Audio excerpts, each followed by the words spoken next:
Shut up and sit down. The educational scenario. शैक्षिक परिदृश्य. In the 19th century, many children, especially girls, were not sent to school. 19वीं सदी में बहुत सारे बच्चे, खासकर जो लड़कियां थीं, उन्हें स्कूल भेजा ही नहीं जाता था. Education was imparted in traditional pathshalas, madrasas, mosque and gurukuls. शिक्षा कहाँ मिलती थी? शिक्षा पारंपरिक पाठशालाओं में, मदरसों में, मस्जिदों में और गुरुकुलों में दी जाती थी.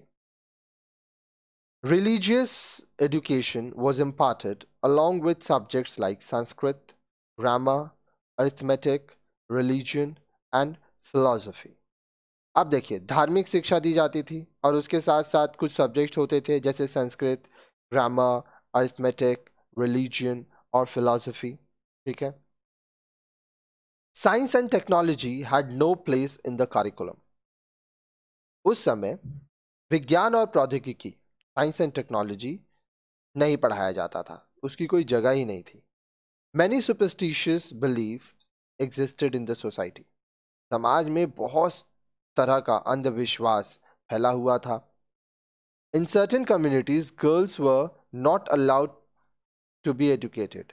कुछ समुदाय ऐसा था जहां पे लड़कियों को पढ़ने का अनुमति ही नहीं था.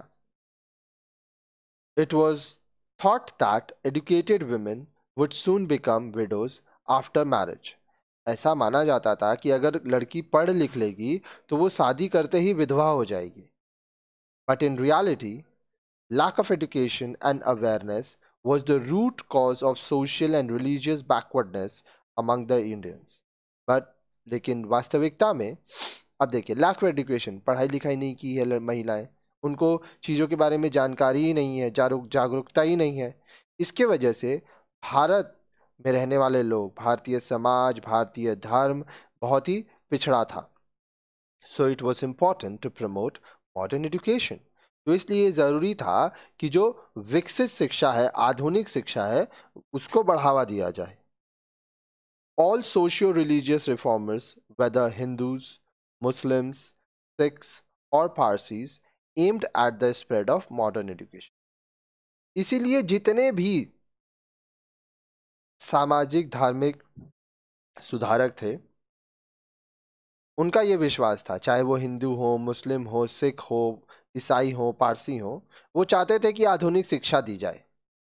They believed that education was the most effective tool to awaken and modernize our society. अब देखिए, वे मानते थे कि हमारे समाज का विकास तभी होगा, हमारे समाज में लोगों में जागृति तभी होगी जब अच्छी शिक्षा प्रणाली होगी. लोग पढ़ेंगे, दुनिया के बारे में जानेंगे और अपने जीवन में भी कामयाब हो पाएंगे.